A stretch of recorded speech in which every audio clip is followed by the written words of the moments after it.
Getting tired of the dark theme on your Office apps? I remember the days when Microsoft Excel was green, just like the logo, and Microsoft Word was blue, just like the logo over there.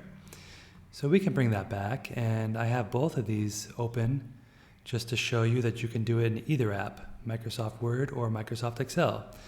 We'll stay with the Microsoft Excel app and just go up to File, Options, and from the General tab, we just want to scroll down a bit here where it says Personalize your copy of Microsoft Office.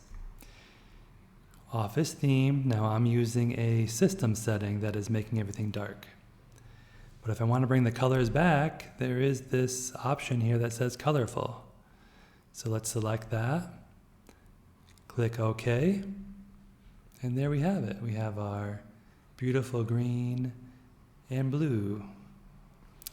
Now if I want to go back, let's say I get tired of the green and the blue colors, just go right back to that general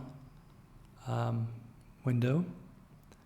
Personalize your copy of Microsoft Office, Office theme, and we can go back to the system setting or one of the others. And there you have it. Have a great day.